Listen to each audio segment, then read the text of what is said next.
কড়াই বসিয়ে দিলাম। কড়াই গরম হলে তেল দিয়ে দিব। রান্না করব আলু পটল দিয়ে সয়াবিনের তরকারি। তেল গরম হয়ে গেছে, এবার আলু পটল একসাথে দিয়ে দিলাম, দিয়ে এটা ভালো করে ভেজে তুলে নিব।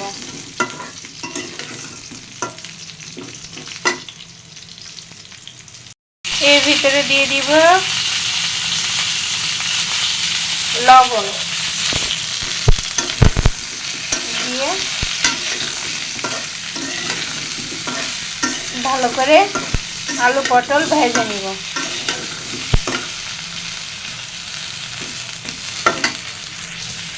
এখন একটা মশলা করে নিব। হলুদ, লবণ,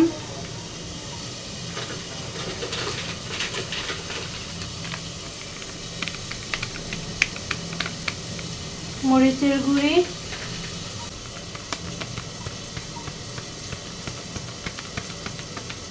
ধনে জিরের গুঁড়ি একসাথে মিশানো।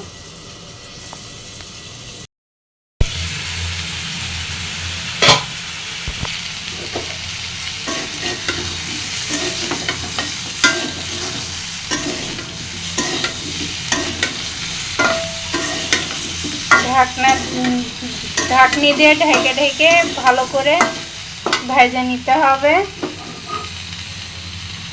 অনেকটা ভাজা হয়ে গেছে, আর একটু ভাজতে হবে।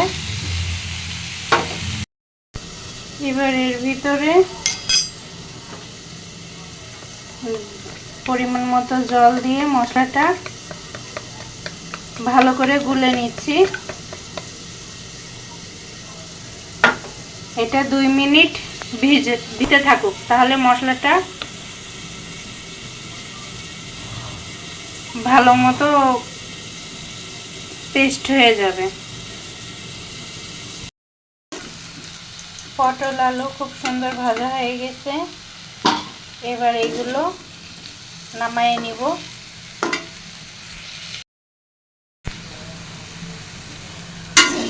পটল ভাজার পরে যে তেলটা ছিল সেই তেলের ভিতরে সয়াবিনগুলো হালকা একটু ভেজে নিব।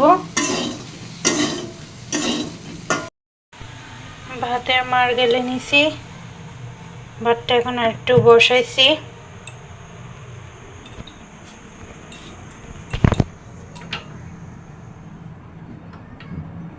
কড়াই বসাই নিছি, কড়াইটা ভালো মতো গরম হলে তেল দিয়ে দিব।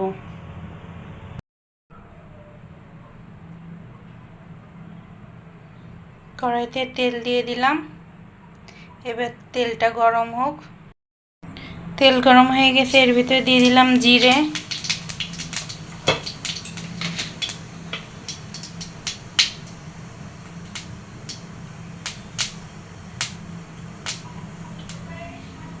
তারপরে দিয়ে দিব মশলা, দিয়ে মশলাটা ভালো মতো কষায় নিব।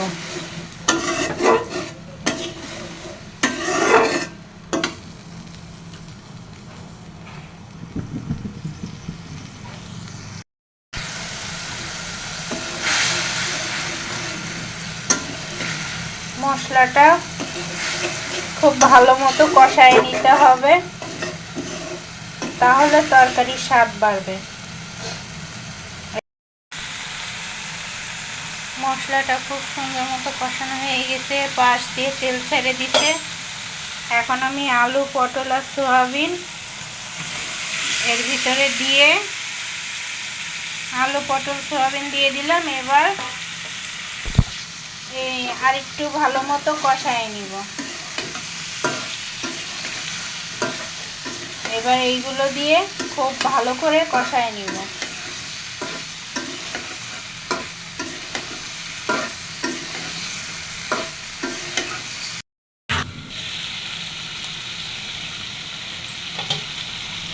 খুব সুন্দর মতো মশলার সাথে কষানো হয়ে গেছে, উপরে তেল ছেড়ে দিতে।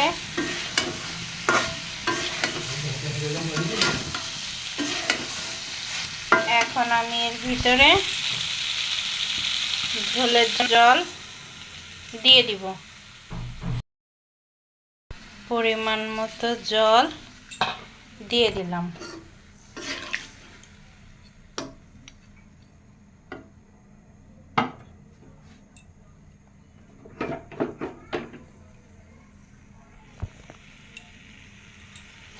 এবার ঢাকনা দিয়ে ঢেকে দিব যাতে এটা ভালো মতো ফুটে। খুব সুন্দর মতো ফুটে গেছে। এখন এইটা ঢেকে চুলাটা একদম কমায় দিব যাতে খুব ভালো মতো তরকারিটা ফুটে। তো রান্না করলাম, তরকারিও রান্না করলাম।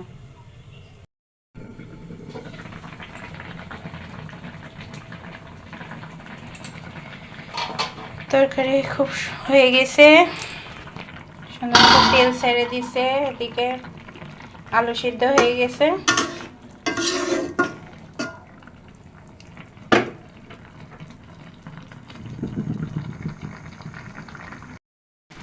তরকারি হয়ে গেছে। এখন এতে গরম মশলার গুঁড়ি দিয়ে চুলা অফ করে ঢাকনা দিয়ে ঢেকে দিব।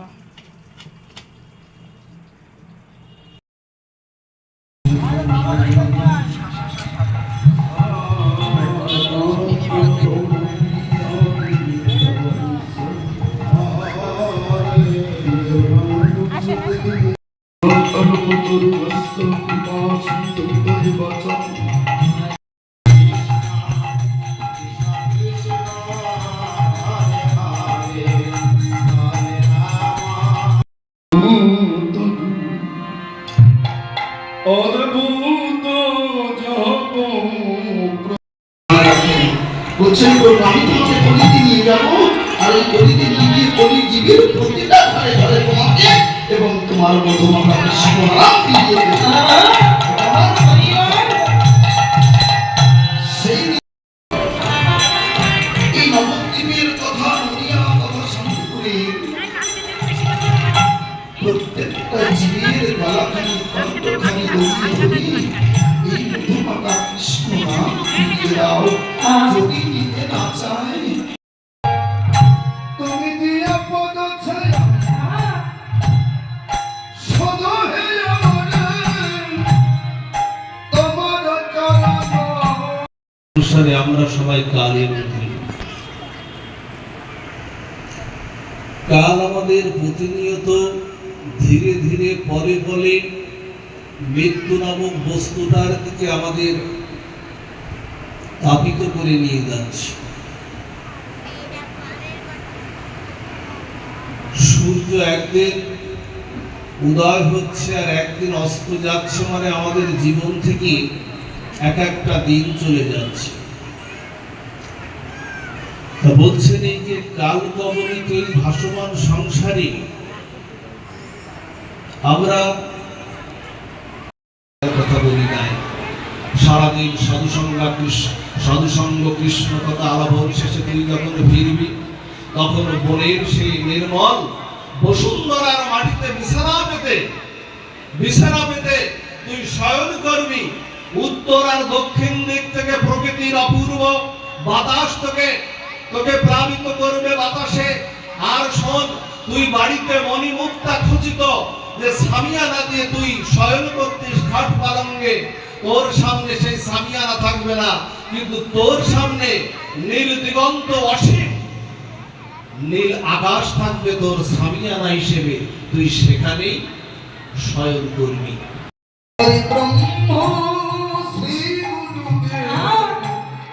অদ্ভুত ভাবে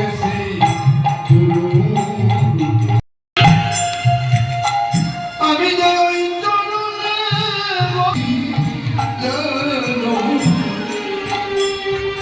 চরণ ছড়া কোনো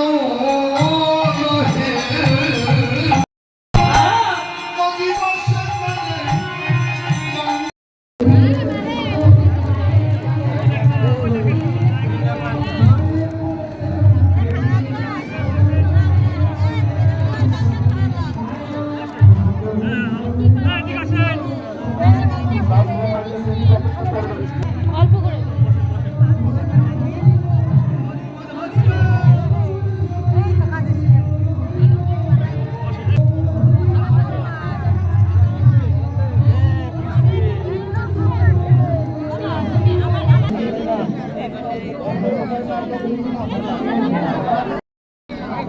এই গিলাস কার কাছে? আপনার সকলে নিচে যে হাত দেবেন, হাত দেওয়ার জায়গা নিচে, উপরে তাদেরকেও জল করবেন না।